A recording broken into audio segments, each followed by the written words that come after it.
Thank you for joining us today on DartmouthSports.com.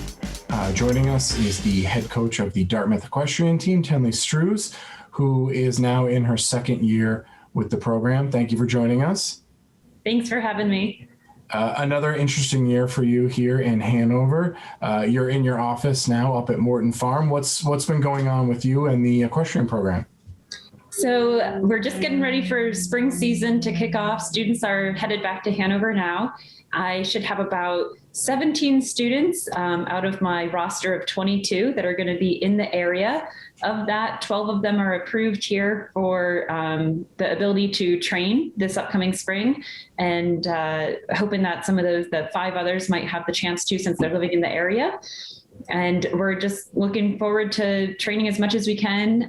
There's a slim chance we might be able to compete later in the spring term, but we're just going to keep training until we hear more.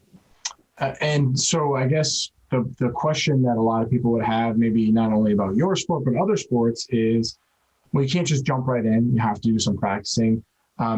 Dartmouth and the Ivy League have had these phases. What's the training been like, and maybe the preparation for future competitions? Obviously, as you're getting into the spring, you're talking about kids coming back, but what's it been like for you, and maybe the fall and some of the winter term work that you've had? So we have followed all NCAA rules and Ivy League rules, just like every other varsity team here at Dartmouth. This past fall, I had about half my team here, 11 of them. We were able to go through the different phased approach that dictated how many hours we were allowed to spend training and at what points throughout the term. And then similar in the winter term. The winter is generally a little bit slower for us anyways because of the weather. So we were able to get up here and train when it wasn't snowing too much, the roads, good driving conditions. So, I had students coming up 3 times per week and kind of doing normal training. So, we were lucky to be able to fit that time in. In addition to individual training sessions with student athletes and the horses and getting up to the farm and actually getting in, riding, and the work there, what have you and your team been doing to stay connected and in touch and communicating? Obviously Zoom is the big medium that everyone uses, but what have you guys been doing to stay on the same page? You're exactly right. We've been doing Zoom calls once per week, team meetings, so that the students that are here on campus can stay connected with our teammates that are spread out across the country. And those meetings have varied from just check in, kind of see how everyone's doing, updates on what new rules, protocols, what future terms are going to look like, who's going to be here. And then some fun team events that they try to organize just to kind of have a little bit of sort of a social time, with their teammates that they haven't been able to see. I've had some students that some of my freshmen that haven't even met everybody on the team yet, which is just crazy to think that we're a year later and they haven't met all of their teammates in person. So I've been trying to do some team building activities like that. When, I guess, do you involve, this would be the question that the gentleman in my office always asks. He always wants to know about the personality and of the horses. What do you do to keep them engaged? I'm not a horse person, but I have to imagine that they are used to a certain routine of, people being up there with fewer and fewer people. I know that a lot of that responsibility falls on you being up there. What do you do to keep the horses, I guess, in good health and in good spirits, to kind of keep them motivated and not bored?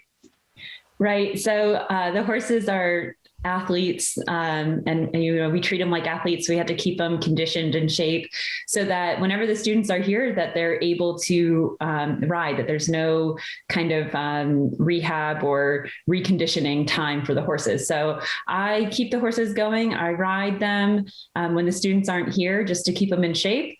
And, they do miss the students. They love having kind of the students around and helping take care of them and groom them and having someone ride them other than myself.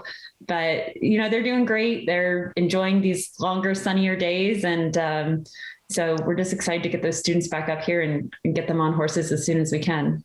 I guess just for those who aren't aware of how an equestrian program at the collegiate level works, how many horses are you taking care of at this point?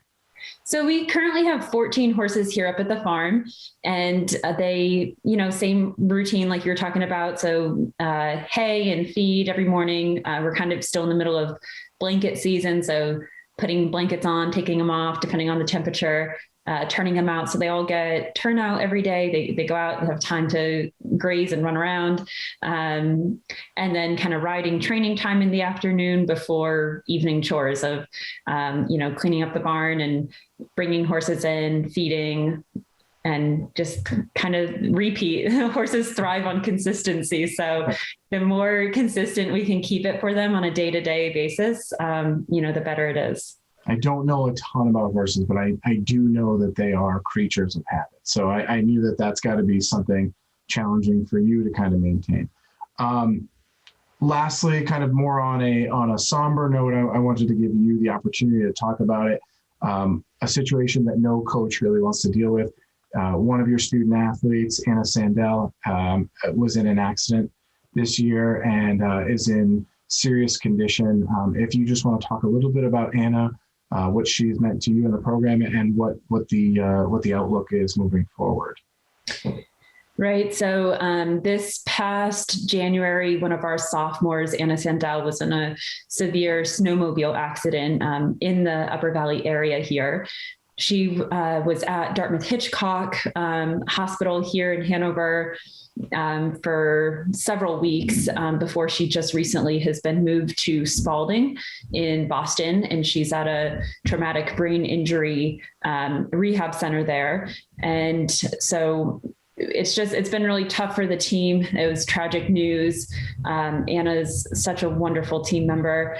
She's just brings so much to our team, and it's been really hard for everyone to kind of wrap their head around all of these events. But we've tried to support her family as best we can, her parents and sisters, and are always looking for things that we can do to reach out and be helpful.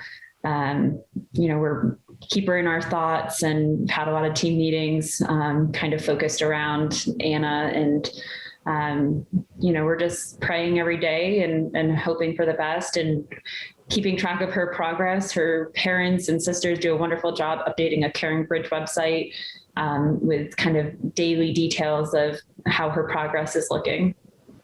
Well, it is, like you said, it's just a tragic event, and we're all thinking of her, and thoughts and prayers to her family. Tenley, Strues, we appreciate you taking the time to talk about not only your team and your program, but also everything involved with their student athletes. So thank you very much for joining us.